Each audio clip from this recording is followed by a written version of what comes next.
One thing I always wondered is how do people move an entire collection, especially with such a large collection, from city to city, let alone from country to country? We'll be talking about both of those, some TSA hacks and things that I've learned that are allowed and not allowed.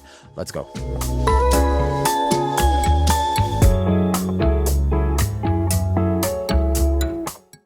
What's going on, guys? My name is Neeb. Welcome back to Aromatics. So I've got one of the largest collections in the world of fragrances. I have mostly niche and designer fragrances, and I would say about 1,500 of those, if not a little less than 1,500, are Middle Eastern fragrances. I've got everything from oud to freshies to things that smell like buttholes, all the way down to things that smell amazing. And we review all of those fragrances. So go ahead and hit that subscribe button. But even more importantly, one of the things that I've always wondered is like, how am I going to move these fragrances? I started off from a 1-bedroom to a 2-bedroom to a 4-bedroom, and now going to a different country. So with all that information, I thought, what better way to talk about it than in a video? So in whatever stage you may be, whether you're changing from state to state or inside the state or even different country, you'll get all those answers here in this video. But before we start off, I want to first acknowledge the fact that I'm moving to another country, which is absolutely mind-blowing for me. It's mind-blowing, it's bittersweet, it's a lot of things. Born and raised in Washington, D.C., raised in Northern Virginia, Fairfax County. So I'm the oldest child, the oldest son. I'm not the oldest child, I'm the third child, but the oldest son. Growing up, I went through public schools and even private schools. During the earlier stages of my life, I went to Islamic Saudi Academy pre-9/11. I studied with the royal family, Al Saud, back when I was in DC, up until September 11 when the events happened, and then after that, they pretty much shut it down. After of which, I went to public schools, which was pretty crazy, a different change, if you will. And from then on, my life went to various stages and changed time and time again. From starting off into a sheltered private school, going into elementary school for a year, into a public school, and then into middle school, and then changing within cities in Virginia. I went from Virginia middle school to a Maryland middle school, and then to a Maryland high school for 1 year, and then fast forward to moving to Michigan. Once I moved to Michigan, I was in a Michigan high school, of which at that point I had experienced a lot of move and a lot of turmoil as a child, resulting in severe depression, OCD, and also learning to cope with ADHD. At the time, I was too young. I didn't really realize what I was going through, but I realized that it was affecting my life tremendously. I know we're getting really backtracked, but I think this is pretty valuable to understanding where I came from and where I'm at here today. So starting from the 9th grade up until the 12th grade, my life really wasn't picture perfect. Actually, I went through a lot. I was involved in some gangs, which is one of the reasons why moving to Michigan was pretty necessary. And the only way to leave a gang is either you get killed, jumped out, or you move. And that's what we moved, fortunately. And the people that got me into gangs were friends, and friends are just a nightmare, basically. And they're also hindering to your success. And so from the 9th grade moving forward, I didn't really have many friends. I grew up pretty isolated, and that's basically what my life was. From going to school to going home and maybe playing some Call of Duty, I was always by myself. And so from an early age, I learned to basically stay in my own head, which caused a lot of mental stress leading into OCD, ADHD, which is also something that's pretty hereditary. So the whole OCD, ADHD. Fast forward to about 10th grade, I really wasn't doing that well. The depression showed itself in multiple different ways of acting. I didn't really act out, but getting poor grades, getting expelled from high school, basically, with a GPA of like 1.6. So at that time, I had ended up going to a community high school, of which I was basically treated like a black sheep. And at this point, we really moved, my entire family moved away from my family, my cousins, etc. And the whole family was kind of like the black sheep, basically. And so I was this alone person that was always sitting in the back of the class, expelled from high school. It was kind of just like stay away from him, and I always stayed within myself. And it was a pretty lonely high school life, and so I always felt like, you know what, I don't need friends. If I want to have friends, I'll start a family. And so at an early age of 19, also I'm Yemeni, I decided to get married, which unfortunately didn't really work out while I was in high school. So that first relationship was over a span of about 5 years. It started at 18 and ended within the 5 years of that. I'm going to give you rough estimates.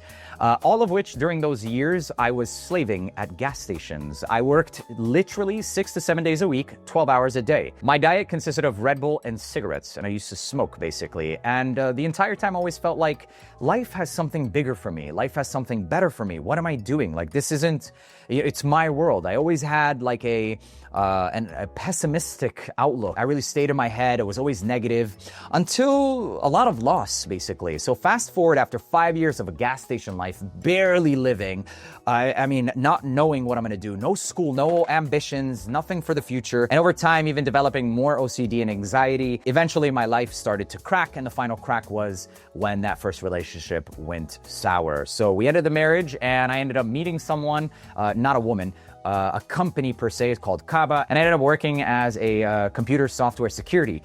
Basically the RFID cards where you go up to your hotel door and you put up those keys. I used to program them, etc.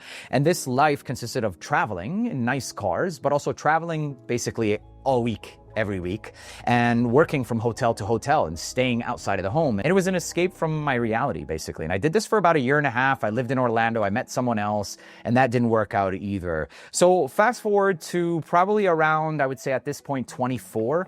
And this is when I started to realize that I've got to do something with my life. I moved back to Michigan, back into my family's home for about a month. And I decided, you know what? I really have to be in my own zone, my own mental. I can barely keep things together. I don't need... I need to be alone. And so while I was back home, I worked as HR for the Department of Transportation Safety for about a year and a half until I started school. So I started this medical program for respiratory, all of which wasn't possible until I decided to get medicated. So during that first year coming back home, I went and saw my general doctor, told him the explanation. I told him, I really need to focus to get my life in track, because at multiple times when I would have topics in my hand or tasks, etc., I'd be trying to focus on these tasks, but with ADHD, I have 1,000,001 other voices in my head or tasks on my mind. And while simultaneously working on these, I'd be working on those in my head or trying to, it was just really difficult. I couldn't really, finish something. And for me, the nightmare was starting a task, not finishing. And so I finally started to entertain the idea of medication. And being from the Middle East, this is something that was very, very frowned upon. Be a man, you don't need meds, until I started studying medicine. And my family started to realize that that's a misconception, and it's a real thing. If you need medicated, it's actually a blessing. لكل مرض له شفاء. For every disease, there is a cure. And medication doesn't mean imperfection. It just means that you have some kind of genuine and actual deficit of which God created you with. But even in the Holy Quran, in the text, it says that for every deficit or for every illness or ailment, there's a cure. And getting help is absolutely nothing wrong with it. And so since then, I started medication. And from that day on, my life changed. I was able to focus finally on something, and my once upon a time honor roll phase of when I was in public schools and early on from elementary school to middle school, where I used to be honor roll almost every year, came back. And I was able to focus, and so I started going back to college. During my earlier years of college, I met someone else as well, and we were talking, discussing. And we were more like family friends. And so there was somewhat of a pressure of making it work. But at this point, I was kind of jaded and just really wanted a partner in life. A friend, if you will, because friends usually just lead you into wasting time. And instead of working on yourself, you're worrying about what they're doing and how they feel. And if you forget to text them, all that bullshit. So friends, they usually just end up ending, hence the word friends, or competition. With that being said, there's brotherhood, though. That's a whole different thing. Friends can become brothers, and acquaintances and people you work with is also a great thing. Moving on to the person that I met, we discussed, we talked, and throughout the years, I finally finished my respiratory program. I had some previous school by then, but I never really finished. For the first time in my life, I was finishing something. And when I finished it, it was almost surreal. It was something celebratory. And I was very, very, very driven. I've always been very obsessive over whatever I go into. And so at that point, it was for respiratory. And I was like leading in whenever I did it. I managed. I was constantly shift lead. I did my job from like my heart. COVID times hit.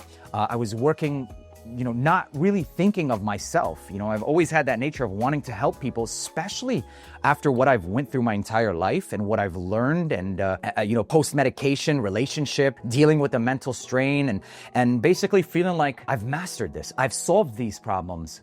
I want to help people. I want to help the same people solve the same problems, if not different ones. And so by then I had experienced a lot in life, whether it be gangs, getting expelled, things that I only saw in like movies and things that I felt like I was cursed for.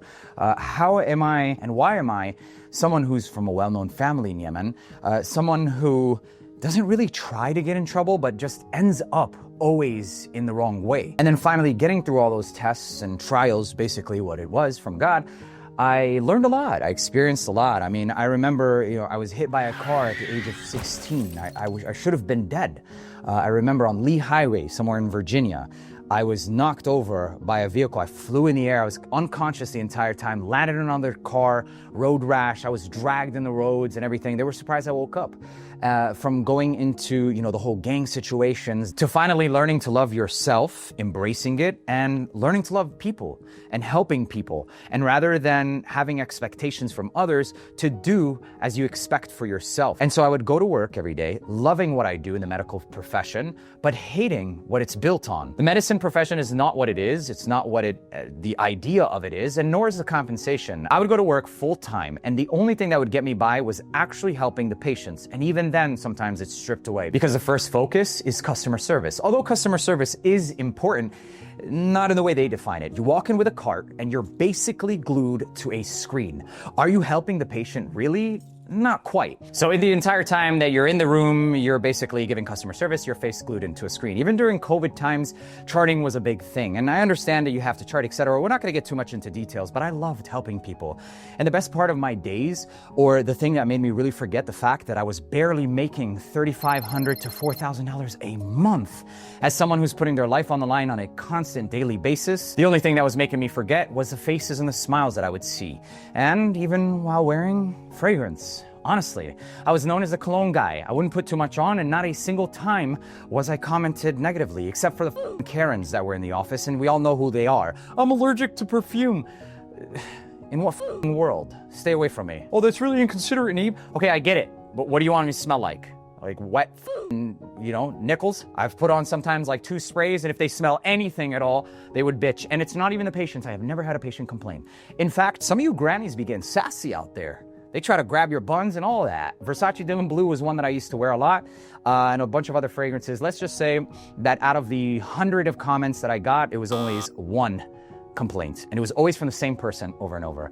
Regardless of the fact, at this point, I had love for perfume. And I was with, at the time, the second relationship I was with, who was a perfect person. She was amazing, but we just lacked affection, if you will. And so that relationship, although it didn't really work out, had its purpose. This is the very person that got me to start my channel. And she knows who she is. And I have utmost respect and love for her still to this day. People who are in your life and people that you love, you never really stop loving. And each person that's in your life has purpose. Her purpose was to get me to start. I remember one day I was in TJ Maxx and I called her and I said, hey, there's a tripod. Remember that one video we were talking about? We watched some Westerner talk about oud. Why the f are they talking about oud? Like, that's my life. And she said, well, buy it, start. And so I did, and it's all because of her.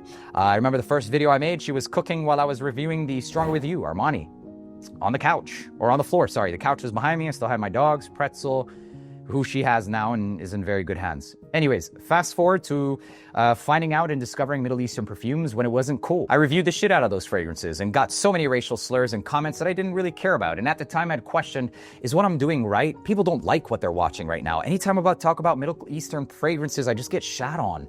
Maybe I should stop, but I didn't, because that's what I loved. And really one of the biggest reasons why is because I felt like it was a W for the people. I felt like I was winning and therefore you guys were winning. And much like my nature with everything else and wanting to go into medicine because of what I learned through my own medical experience, this exact personality trait translated into perfumes. I love perfumes, but I'm finding a hack and I want you guys to learn about it too. And so I started to really obsess. I don't invest, I obsess over these perfumes, even getting into $100,000 in debt. My credit score went down to a 400, okay? It was absolutely crazy. And I was living check to check, but because I invested in this and I believed in this, in myself and in you guys. And you guys believed in me. So fast forward to starting my channel while Susie was still with me.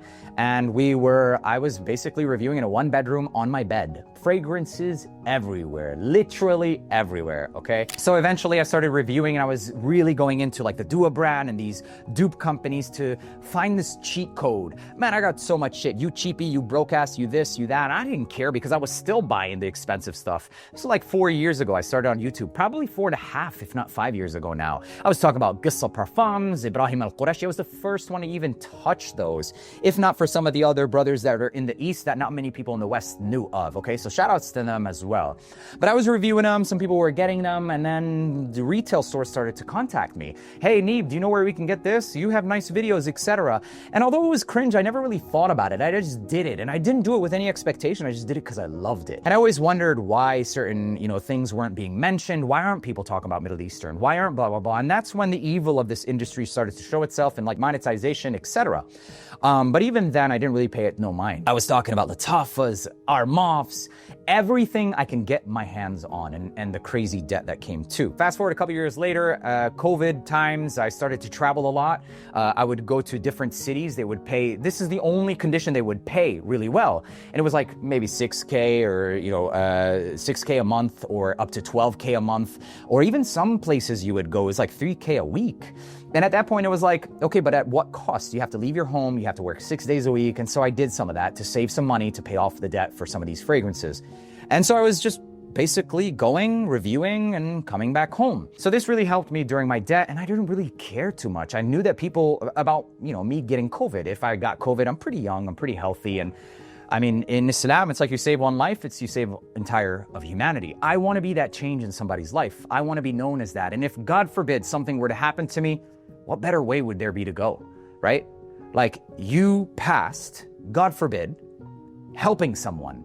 You passed, making a difference, being a part of history. And that's what I did. And I wouldn't trade it for the world. I wouldn't trade a single part of my life for the world because it turned me into the ethical, moral person that I am today. All these values and shit are real, but it's hard to understand when I haven't really exposed these stories to anybody, right? And even some of these sensitive stories, relationships, this is the first time I'm talking about it.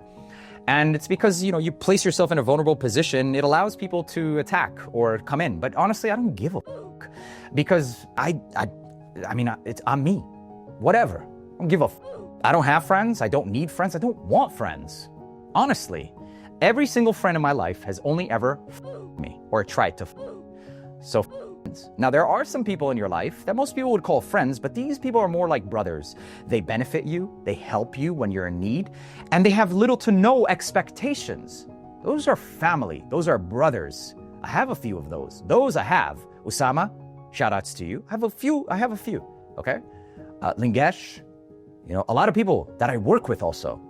Life isn't always about an exchange. Life isn't about pressuring people. Life is about understanding each other, moving through life with each other, benefiting each other. If they don't, have a good life. So during this time of reviewing these fragrances, I remember making a bunch of calls, calling a bunch of retailers, triple traders, oud store, a lot of people and everybody that was in this Middle Eastern fragrance space. I was also trying to contact people in Dubai, brand owners, business owners, etc., and really telling them about this discovery, and my belief in this Middle Eastern realm, this Middle Eastern perfumery. Sure, right now, I'm taking a lot of the hit, but people are starting to experiment the fragrances I'm talking about, and they're seeing quality. If with the right combination, me working with you guys, increasing your qualities, really changing the pace, getting people more awareness, and lining it up from all the way from the manufacturing to the distribution to the stores, we could completely change the market. And so the talks began. And it took over the span of, I would say, about 3.5 years. So some of the earlier phases, I started speaking with retail stores, getting them to accept and even take some of these perfumes into their stores. Fragrance Buy didn't have many of these Middle Eastern fragrances. Joma Shop didn't have many of them. Triple Traders and I were working pretty closely, and along with Oud Store. Oud Store a little bit later, but Triple Traders was one of the first one. And I remember making the recommendations as to which ones are good, which ones are bad, which ones you should grab, which ones you shouldn't, until I started to actually contact the manufacturers and giving them a little bit of an insight. You should increase your quality. Then the feedback would come back. But what about the prices? Trust me, people will buy if the prices match the quality, if not exceed the quality. And so they started to trust it. They invested in the idea that I was basically selling to them. And they trusted and they delivered. And when they delivered, my excitement turned into the passion, and I kept sharing and sharing and sharing. And for those of you who've been following with me, you've experienced it with me from the very earliest of early days before it was mass as it is now. And for those of you who are later, these are the earliest days of Middle Eastern perfumery. It was frowned upon. I used to get called curry boy, I used to get called armpit things. People would think India and Middle East are the same, but they're not.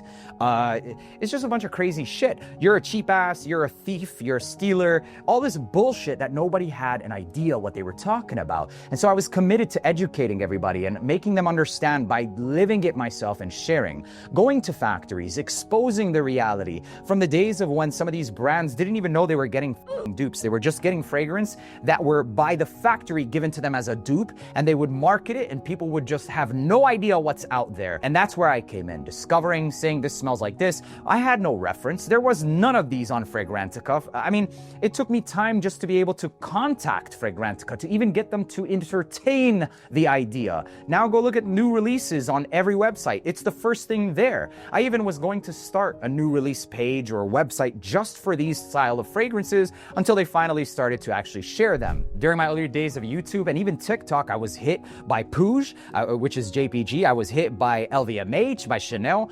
They took down my TikTok for 6 months during an era where I was going up by 7,000 subscribers every fucking week. If that had not happened, I guarantee you I would have been easily over 500K, but they took me out of the game for 6 months, and that destroys algorithm. And it was during the peak of fragrances, and they even attacked my YouTube channel, which hit so hard. So I spent about $35,000 into lawyer fees and doing all this shit, and finally clearing myself of all the crap.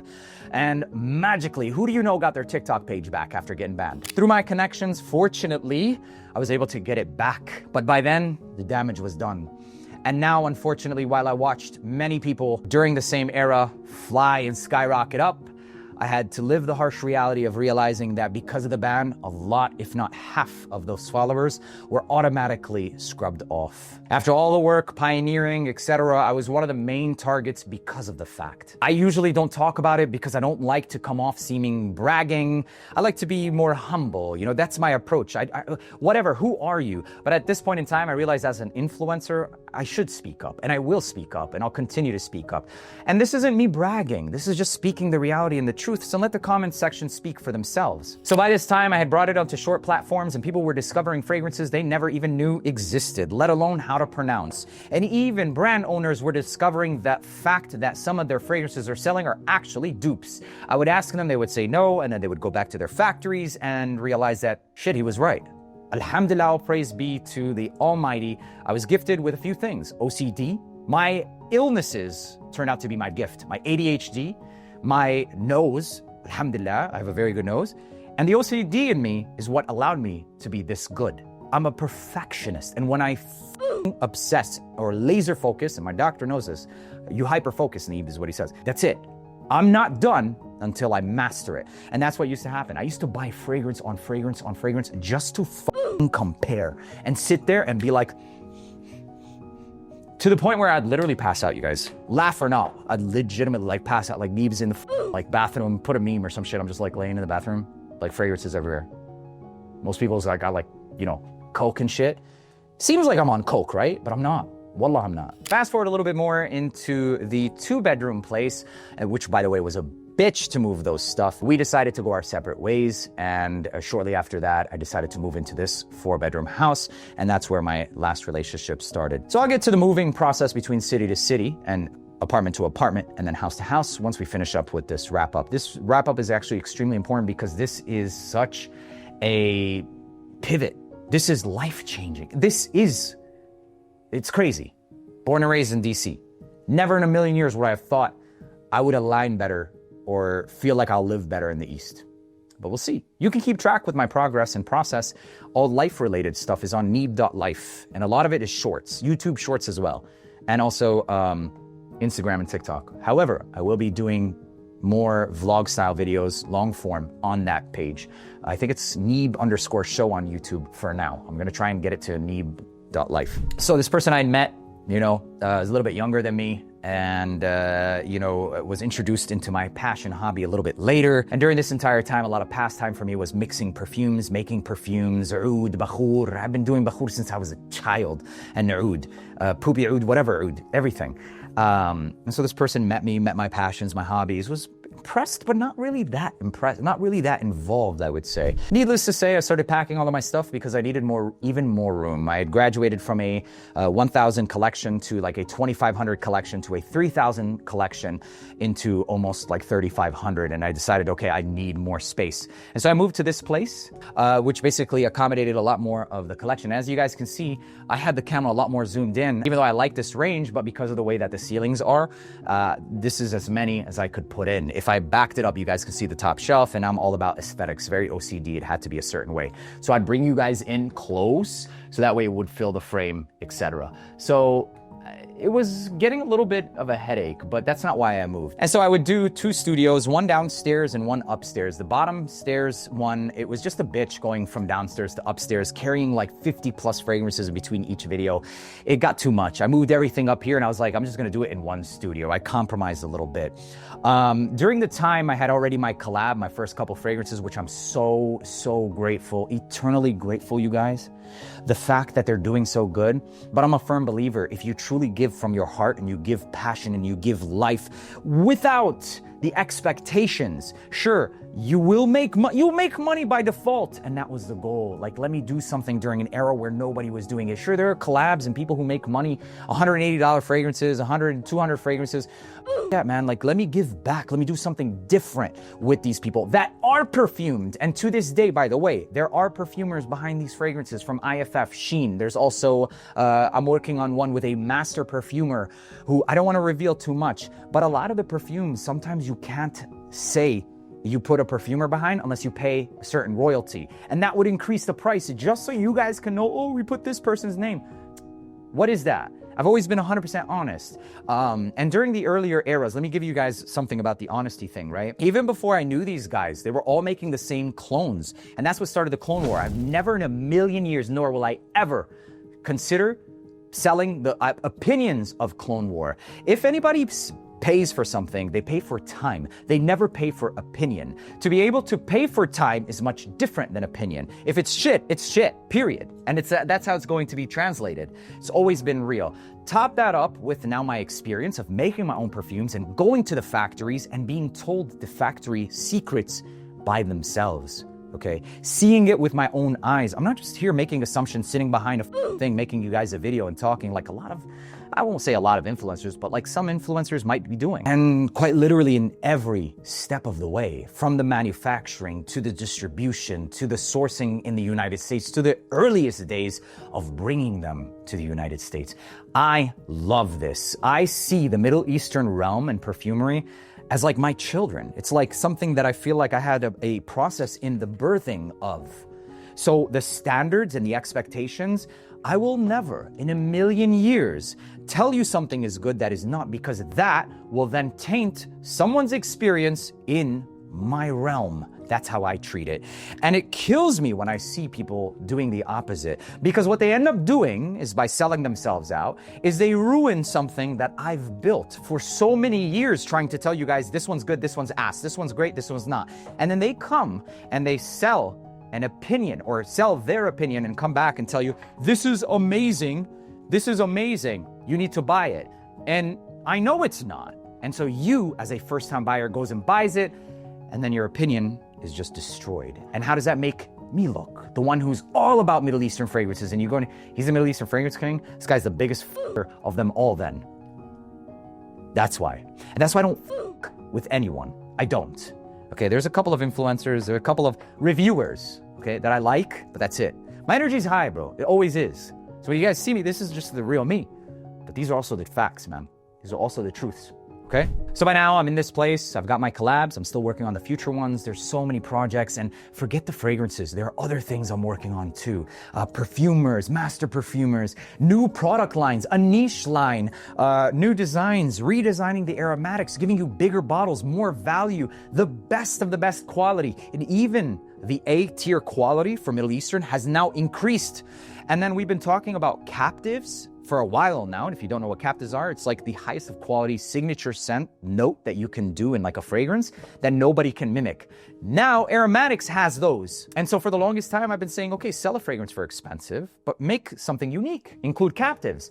We're doing that without increasing the prices. What, by maybe $5 or $10, if that at most. There's no excuse. Objectively giving quality since the existence of my page. If you don't like me, you don't like me. I'm sorry, bro. But this is, so help me God, who I am. And not to mention a lot of industry secrets that I can and can't reveal.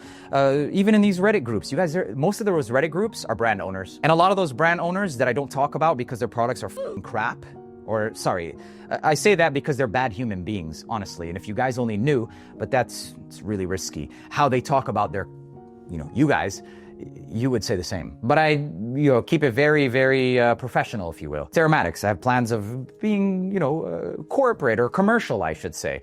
Dishonesty doesn't mean commercial. Be commercial and be honest. But you have to be professional. And that's how I've always been. But those groups, those hate comments, a lot of them are brand owners. You don't talk about their stuff. You say something negative or truthful about their stuff, and they try to attack who you are in every way because that's all they can do. And the only reason I'm telling you guys is so that you're aware. The industry of marketing is fucking bitch. Plenty of lies, but it's in everything. It's not just perfumes, you guys. It's in everything. Alhamdulillah for Islam, because my morals, who I am to my core, what I've faced, what I've suffered, what I've lost, the loss, the gains, everything. I will never compromise who I am because of what I went through, because of what I've lived. And now you know what I've been through, what I've lived, and I've only shared, a few. Sorry if there, it's a lot more context to it. And even this last relationship has come to an end. It was mentally, emotionally abusive and got really far. A bunch of heartbreak in my life, a bunch of heartbreak from people that were closest to me. And then when I see hate comments, I'm numb to it, to be honest. But that's why you guys mean the world to me, genuinely. So if you guys could just see how many text messages and WhatsApp I have over 600 on a daily basis. I try my best to reply. And the reality of it is I have people helping me just to reply to comments and shit because you guys are so important to me. But it breaks my heart to know that I can't reply or respond to everything, but I'm trying. And now, fast forward to today. Amassing a 5,000 quantity collection, buying my dream cars, and trying to make the world a better place in any way. Whether it be in something as stupid to some people as perfumes, giving back value, just doing something different, just giving you something to talk about, because I know what it's like, bro. Day in and day out, working those 12-hour shifts and barely, you're not even paying week to week. You're not even living week to week. You probably are in debt. I had a credit score of $470, bro. For 2 years of my life, I used to sweat bricks because they would call me from collections. My family name is known, but I didn't live off of my family. I lived off of myself while having to feed someone and also having dogs because I loved animals. And my parents always used to tell me, like, why do you have pets? You could barely live. You could barely survive. I don't give a because my dream, also, by the way, side note, my dream is to open an animal shelter, and Dubai is going to be the perfect place for that. Maybe I should start a GoFundMe or something because I genuinely, that is a dream of mine. I have a few dreams, and I'll tell you that nearing the end of the video. But nothing changed me. And I believed, and I persisted, and alhamdulillah, after so many exhausting years of tests and just turmoil and being brought down by everyone in my life, you'll never be nothing, you're this, you're sick, you're mental, to now being able to help those same people, to lift not only myself, but everyone in my life. And inshallah, you guys, through even something as stupid as perfumes or even these videos, bro, Allah could take me now, and wallah al-azim, I would have zero regrets. I would have zero doubts in my heart that I was ever dishonest, that I ever made a dishonest living. Now, since I've started in the last 4 years, that the only thing that I would be I actually would be, is leaving too soon and not being able to build for my family. As of right now, I'm in a building stage for myself, and my dream is to build for my family as well. My mom, my mom, my dad, all that stuff. And for you guys to leave something greater than just a collab for fragrances. I want to do more. I want to do a lot more. And so this leads me to where we're going and where we're going to be. So the goal is now I'm moving to Dubai. The reason I'm doing it is wallahi not for clout. I'm a homebody. I'd love to stay home. I also love the nature of the United States. I love it here. I grew up, born and raised. In fact, every time I go to Dubai, I end up extending and I want to go home because it's not green. The service is amazing. It's the safest country in the world. I love the values, the morals, the women, everything there is more me, even though I was raised here. It's weird. Another big reason, believe it or not, as stupid as it may sound, is gender roles. The rate of divorce in the West is ridiculously high, and it's actually growing in the East too. But at the very least, in line with my morals and my beliefs, gender roles has a lot more, makes a lot more sense in the East. In my opinion, a man should be the provider and the woman should be the nurturer. And it's understandable that in the West, it's almost not possible because of the economic status. It's so expensive that almost both have to work. And in this case, or in this scenario, it causes this pressure of a man still wanting a gender role, or the relationship still expected to follow these gender roles, but the economic status of where you are, you can't, because she has to work to also help pay the bills, and you do too. But as a man's nature, you still want to be nurtured, you still want to come home and feel love and softness from the hard, stone cold world, but you're coming home to a woman who's also exposed to the stone hard cold world to provide like yourself. And so going home and expecting for someone who's doing the same amount of work as you to also nurture for the home, it's almost impossible. And so I'm siding on both sides here. A man's need, for me personally, is the nurturing, but the economic status doesn't allow you here, and a woman also wants to be cared for at the bottom. What woman out there in the world doesn't want to? Sure, I still believe every woman should study, should learn, should go to school, should work, but I also believe, as Islam says, the woman's choice is the woman's choice, and her makings is her own. She chooses whether or not you can have from that money. The man is to cover the bills, but the reality of it is here in the West, you can't afford to. And so that biochemical need, like the makeup as a man from the woman, and also her wants and needs as a woman, there's a clash.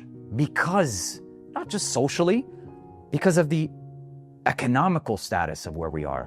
And this blended with society creates a life and a relationship world that's just chaotic. And fast forward to now, one of the biggest reasons why I'm moving to Dubai is because this is the hub of perfumery. Everything I do in love is perfumes. When it comes to manufacturing, making, establishing, IFF is there. Every single oil manufacturer in the world is in Dubai.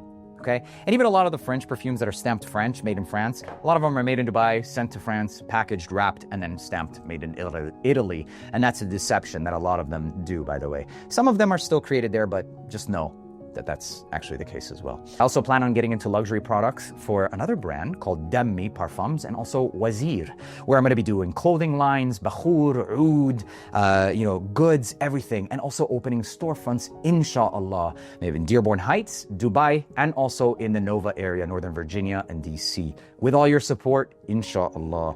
Working on, by the end of this year, having a total of 10 fragrances through Aromatics, God willing. By next year, it should be around, I would say, about 15 to 20 fragrances, all new designs. I'm so freaking excited.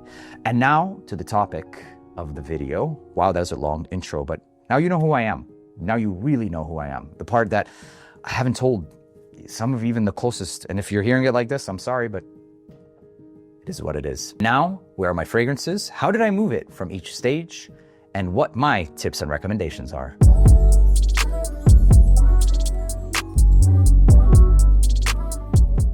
So here's how I moved my first apartment, 1 bedroom to a 2 bedroom. Fortunately enough, it was only 1 street away, but I still had to box things up. And I'll be 100% honest with you guys, I did it all myself. I put it all in boxes. I didn't even wrap them. I just put 1 layer and I would carry them and legitimately put them in like a dolly and go across the street. It took me about 8 days and I did it all myself. And it was back-breaking, literally back-breaking. But I'm OCD.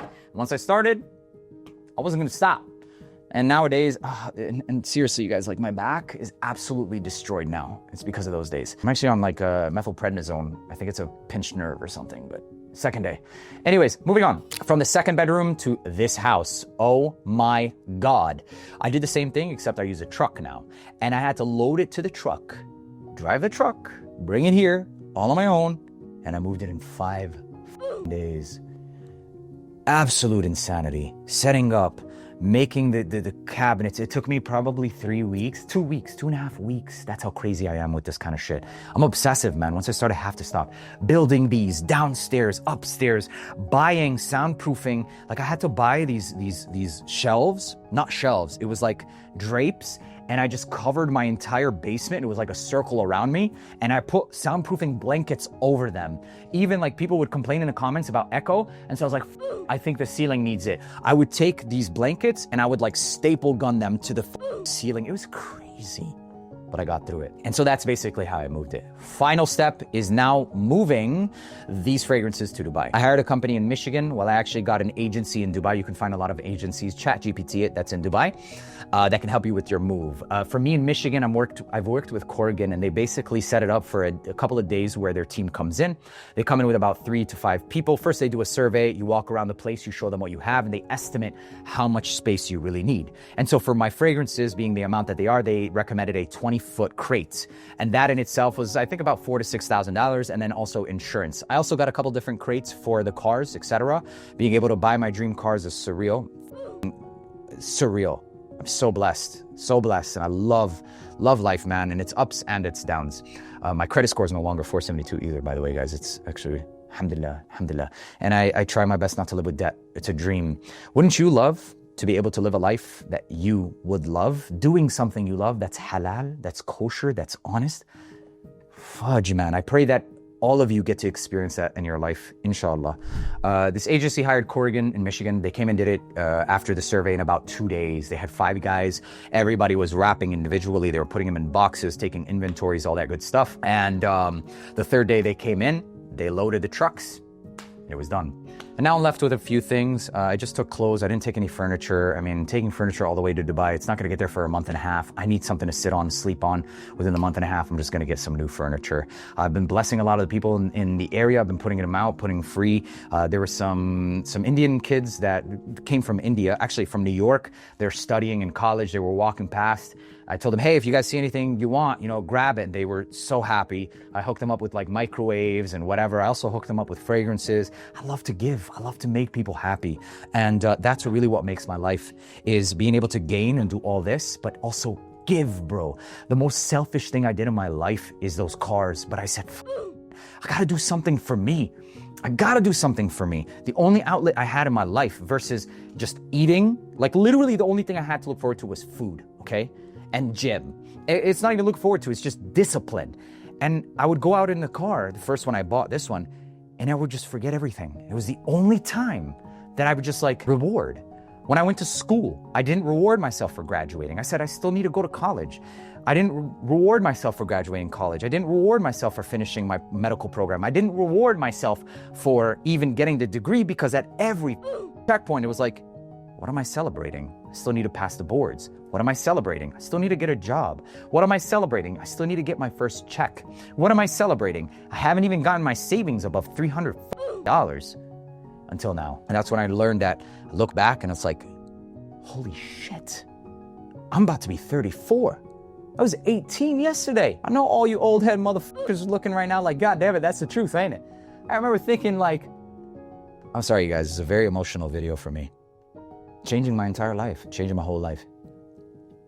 In any portion do I ever make any step in my life until I calculate it obsessively. As you know by now, I'm extremely OCD. And there is not a single superficial reason in my life for doing anything.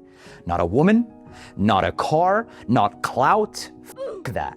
I calculate everything. So there isn't a single one reason, except for trusting, having faith, analyzing, understanding that there's nothing left for me here. I've established my warehouse. I've established my shop Aromatics. I'm going to establish storefronts, inshallah, God willing. And all of it, the reason why it's succeeding is because it's honest. It's because it's quality. It's because this is all I do 24/7. How can that be beat? You want something crazy, you got to be willing to put in a crazy amount of time and work. And this is what I've done. I would personally say that I possibly lost every relationship in my life because of this. My obsession for this. It's weird to a lot of people. I wouldn't trade it for the world. So moving to the country. So Corrigan basically has it on a 20 crate. It's going to take a month and a half. God willing, my children don't get destroyed on the way there. Also, believe it or not, my love for my pets has struck a couple strings with some women in my life too. I'm just humane. I love animals. Inshallah, I pray to God that I can open an animal shelter in Dubai. Maybe we'll do like a GoFundMe or something. I don't like asking. I'll just open it myself. But inshallah, there's just so many stray cats, you guys, there. It breaks my f***ing heart. Maybe we should, but I don't want that. I'll think about that. But anyways, it is what it is. And that's basically how to move it. So let me give you guys a few TSA tips and tricks that I've gotten away with as well.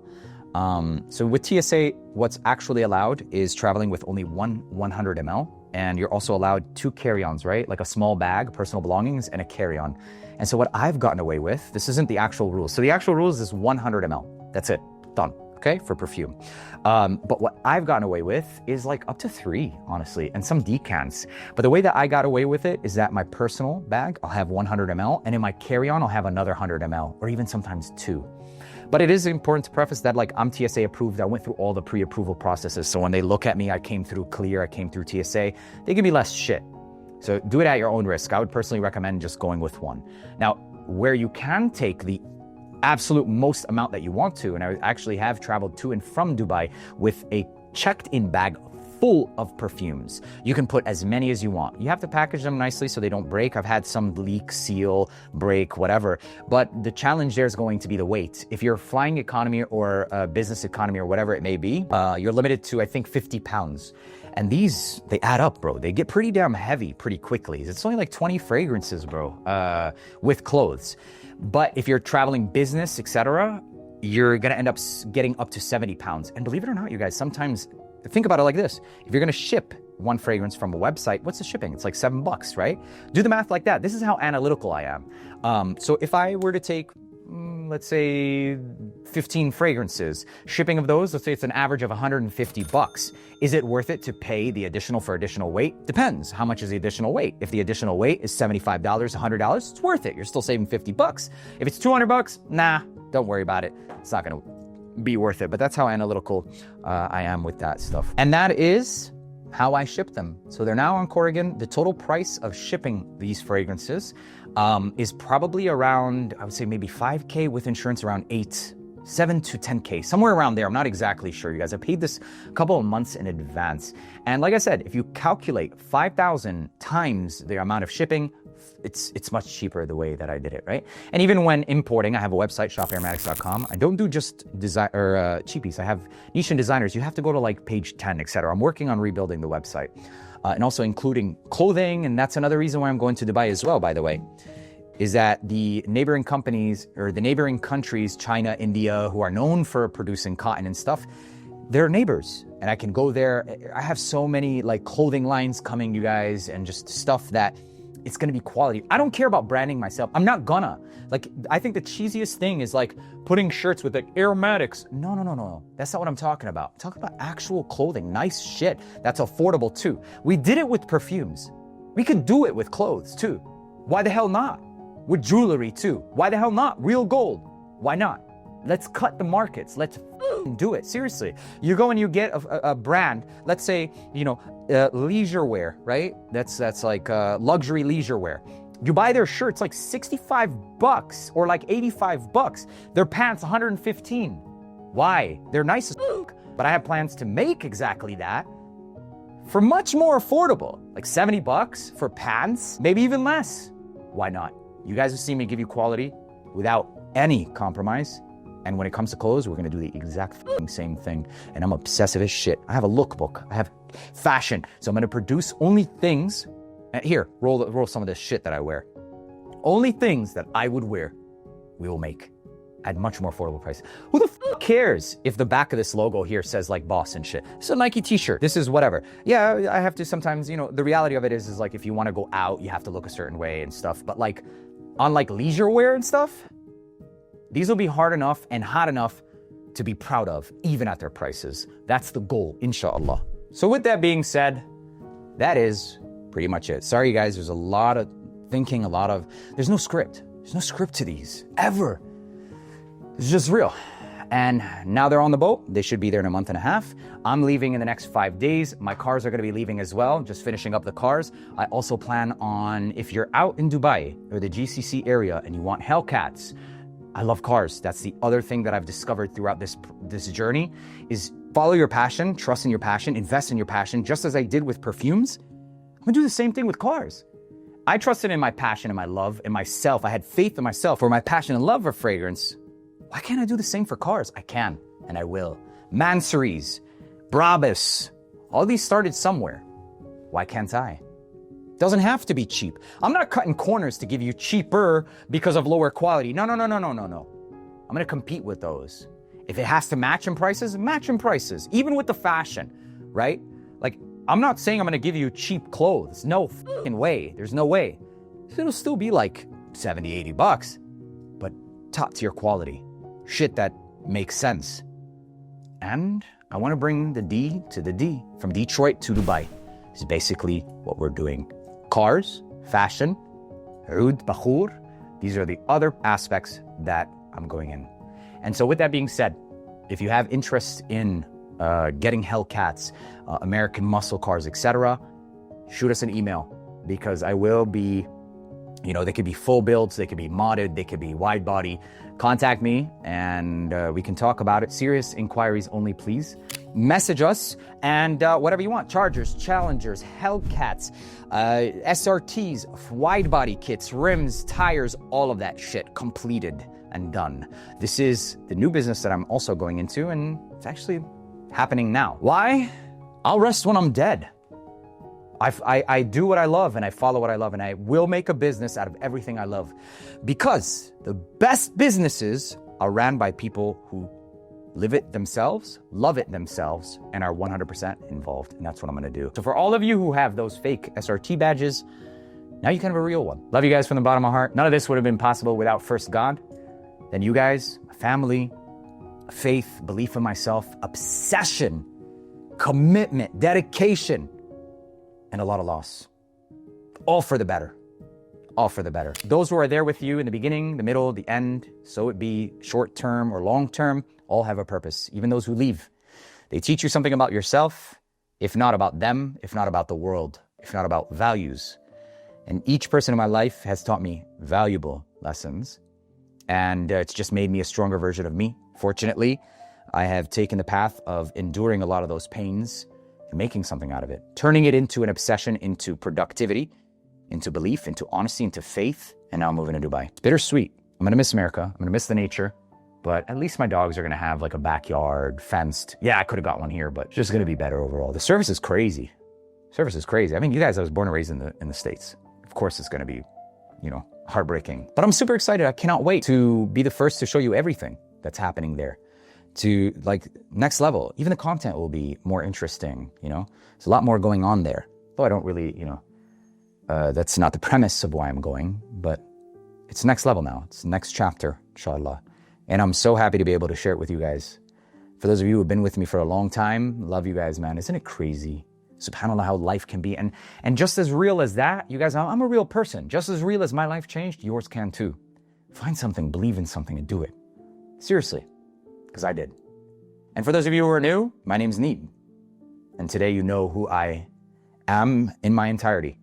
So hopefully this answered your question. I know that, you know, hopefully this gave you the entire detail.